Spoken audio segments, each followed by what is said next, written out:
It's good to be back with you again for another day as we are continuing on through our reConstruct Bible study.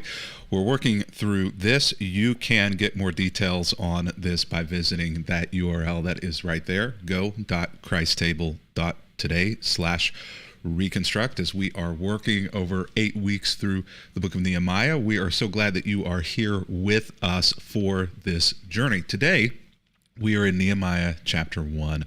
Verses 5 through 11. And I hope that you are enjoying Nehemiah as much as I am already. There is so much in this book. I want to take it slow. There are lots of questions, lots of things to think about, and I am very interested in your feedback and what you are seeing in it as well as we look through the lens of Nehemiah. So let's dig in. As we come to the book of Nehemiah, what we have found is that we are jumping into this captivity situation where Nehemiah has been away from the homeland of his people for likely his entire life, and he has been visited by his brother and a delegation who have gone back to their homeland and found that it is in shambles. They had been conquered. The conquering army from Babylonia had just completely and utterly laid waste to large portions of the nation, and especially to the capital city, and particularly to the protective wall, which is going to be a main player in this conversation as we continue forward. The wall, the wall, the wall. When we last left Nehemiah, though, and we'll back up one verse from our reading today and then begin to move forward. When we last left Nehemiah, he was sitting under the weight of the disgrace of the city that he felt was his home not being protected. And to him, it was a disgrace. It was an embarrassment. It was something that just could not stand. So when he hears this, he sits down and he weeps. And in fact, the text says, for days he mourned and fasted and prayed to the God of heaven. And then verse 5, where we pick up today and where we will spend all of our time together, is in his prayer. Then I said, verse 5, O Lord God of heaven, the great and awesome God, who keeps his covenant of unfailing love with those who love and obey him and his commands, listen to my prayer. Wake up there, God. Look down and see me praying night and day for your people Israel. Now, I just want to pause here, and I don't want to overly belabor this point, but any prayer that begins, O Lord, God of heaven, the great and awesome God, I'm just sitting on the sidelines thinking, what do you want? It's kind of like when my kids come to me and they're like, Father, I understand when they want something, when they need something, when they're coming to me with this huge request, the language in which they begin the conversation with is always a tell. And I think that what we see here in the language of this prayer is a tell. It says in the text that Nehemiah is coming broken and weeping and mourning, but what we kind of get the feeling of in the prayer is that Nehemiah is coming with an idea and with a plan and with something that he wants, which is going to be critical in the rest of the story if that is true, because what we're going to begin to see is maybe a difference between what Nehemiah wants and thinks is best and needful and what God has said in the past his desire was for his people. Oftentimes, the requests of my kids are filled with things that I have indicated to them are not in their best interest, and yet they want what they want. They want what they want. And I think here we see a bit of the same thing. Nehemiah wants what he wants. Look down, see me praying, see the fervency at which I am imploring you, God, for this request. It's really super important to me because we're in disgrace. A feeling word, like we talked about yesterday, not focusing on the practical need, but focusing on the disgrace, how this looks to other people, how this feels to not have this thing that everybody else has, a wall. I confess that we have sinned against you. Yes, even my own family and I have sinned. We have sinned terribly by not obeying the commands, the decrees, and the regulations that you gave us through your servant Moses. Now, I'm obviously looking at this prayer through a lens where I'm saying it may not be on the surface what's going on behind the scenes in the heart of Nehemiah. That's a judgment call. You are going to have to make your own judgment call as you interact with the text as well, and you may come up with an entirely different idea than I come up with, and that is okay. But as I'm reading this, what I see is an immediate ownership of a problem that is, in my mind, perhaps being used as leverage to God to say, woe is me. I know I've made a lot of mistakes. I know that we have made a lot of mistakes. I know that we've sinned against you terribly. My own family and I have sinned. We've sinned terribly by not obeying the commands, the decrees, and the regulations that you gave us through our servant Moses. But what I'm about to ask you to do is also disobeying your decrees and your commands and what you want, and I hope that you don't notice it. That's what I read into this. But I will say that I am grateful here, and I think it's a very good sign that Nehemiah accepts responsibility. So often, whenever I hear prayers like this, I don't get a sense of acceptance of responsibility. What that says to me is even if I am maybe perhaps right in thinking that this prayer of Nehemiah is perhaps being prayed in order to leverage God to get something that may not be in Nehemiah and in Jerusalem's best interest, a wall, that at least on the surface, Nehemiah is a good person, perhaps with a good heart, who understands that the request that he's making may be denied or may not be the best thing. And at this point, at the start of the story, I think that is super important, because what it indicates to me is that Nehemiah is open to an alternate possibility. He's accepting responsibility. He understands that he does not come to this conversation and to this problem blameless, without some blood on their hands of having done some things wrong. So often, like I said, whenever I hear these types of prayers prayed, there's no acceptance of responsibility. I once was at a therapist many years ago talking about a situation that I had gone through where somebody had just treated me in an unreasonable, ungodly, unholy, and human kind of way. And the therapist asked me a really great question: what percentage of the problem do you own? That was interesting because I hadn't done anything wrong. But as I reflected on it, I say, there are some things that I could have done better. There are some ways in which I maybe jumped to conclusions early on that were not the right conclusions. Maybe, especially in the early days, I could have done things to build more bridges. Would it have changed the outcome? I don't know. Does it make what the other person did right? No, but I can accept a percentage of the responsibility for where this thing is at this point. And this is what Nehemiah is doing here. My concern is for people who are able to accept zero responsibility for the situation in which they're in. And Nehemiah is thankfully able to accept some responsibility here, which to me is a very good sign of openness and perhaps potential to head off at the pass a lot of the problems that could come later on and do come later on in the text. So, he's mentioned Moses and the decrees and the laws and those things. So now he says, please remember what you told your servant Moses, God. If you are unfaithful to me, I will scatter you among the nations, which is what has just happened to the people, the Israelites.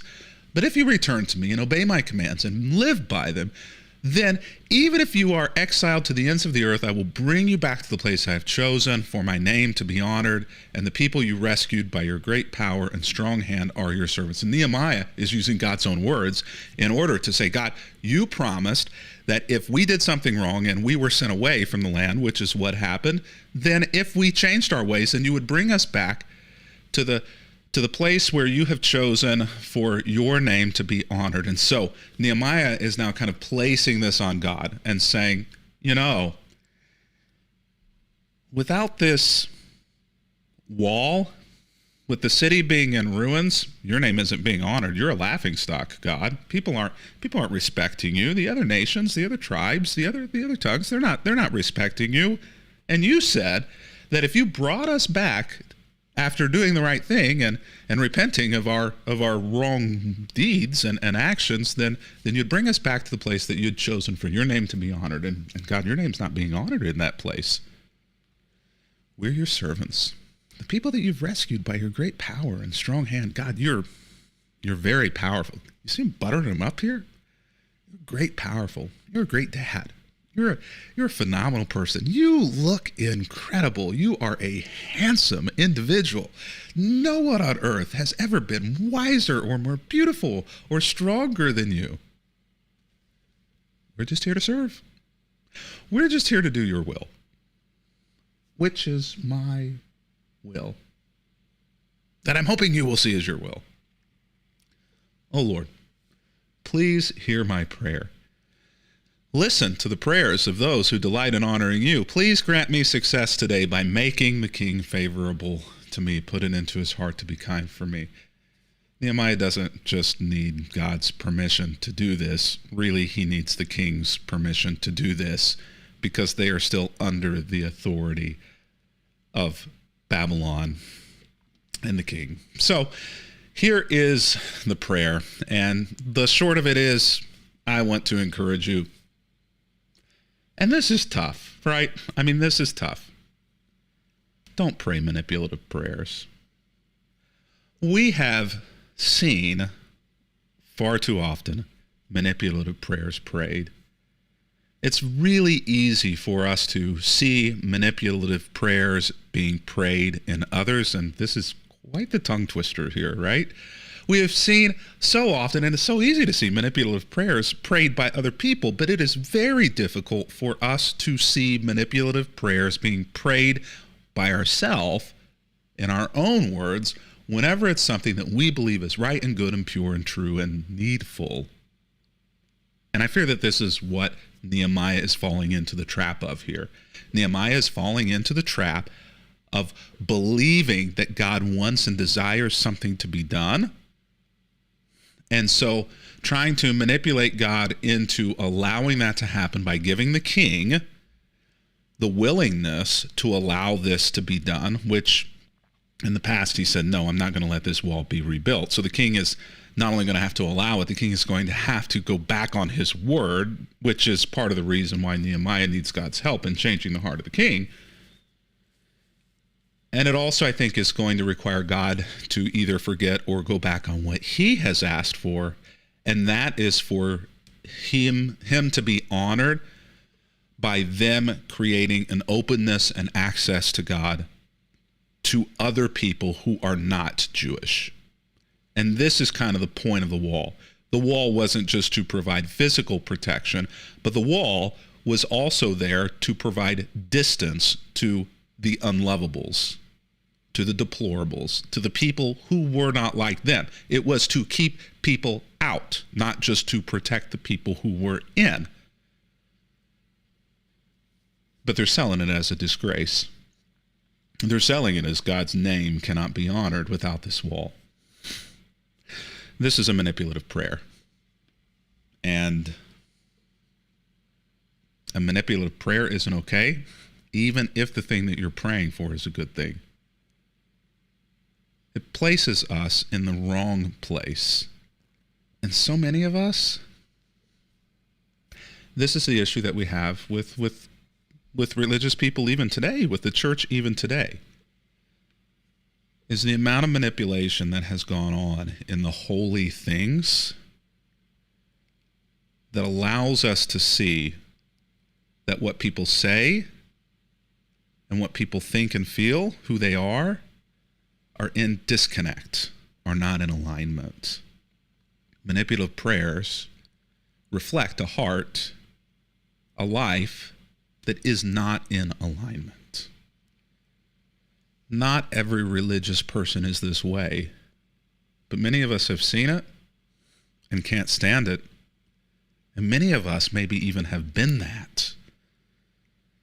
And we carry a lot of guilt and shame.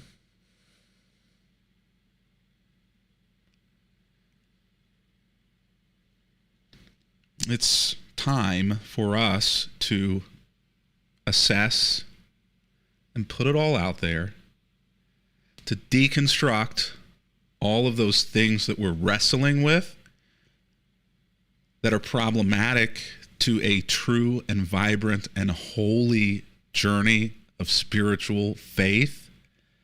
Set those things aside and be okay with whatever is left and reconstruct those things. You take manipulative prayers and worship services and manipulative people out of the equation of modern religion, and what you're left with may look quite different than anything that you've seen or are used to or that others have seen. What you reconstruct may not be something that others look at, especially others in the past who are part of those manipulative systems. They may not look at what you reconstruct and validate that. But do you really want that? Do you really need that? That's an important question.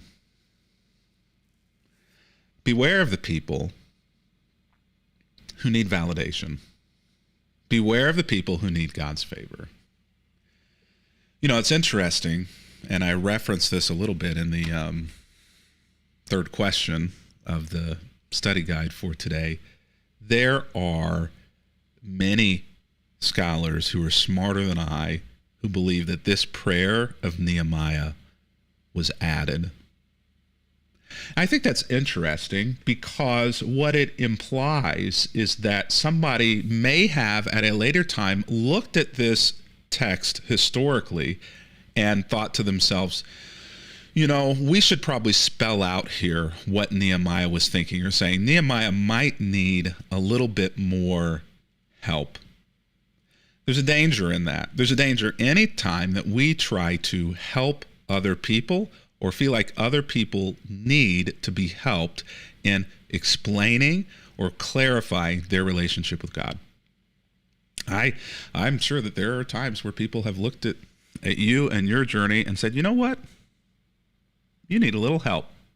Why don't you let me come in and come alongside you? Let me polish up the edges of what's going on in your heart and in your mind and in your life and put you into a place where what you're doing and saying will be palatable to other people.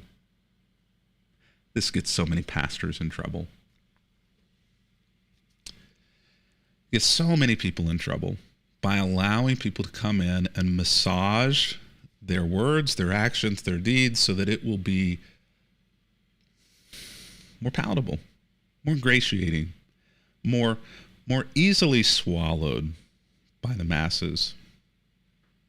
Let's take off the rough edges. People will like you more. It doesn't matter whether or not it's true. Don't worry about integrity. Don't worry about these things. Somebody may have looked at what Nehemiah said and said, you know what? It wasn't good enough that it just said he prayed a prayer. We need to put words in his mouth. We need to give him something that is very holy to say, because people are going to look at this journey and think this was all Nehemiah's doing, that it wasn't God's. And so we need to make sure that whenever people look at this wall that's about to get built and they say Nehemiah never should have built that wall, we can say, no. Nehemiah asked God, and because of that, God granted Nehemiah the ability and the challenge and all of the grace and all the resources and all the strength to be able to build this wall. So if you have a problem with this wall, it's not Nehemiah's fault, it's God's. Take it up with him, not with Nehemiah. See the problem? Do you see the problem here in over-spiritualizing these problems? Do you see the problem in taking every single thing that you encounter and saying, God told me, I prayed to God, God blessed this is God's doing, God told me to do this, God told me to say this. No, it wasn't, it was you. That was all you, Nehemiah. That was all you, John. It was all you, Karen. God had nothing to do with it.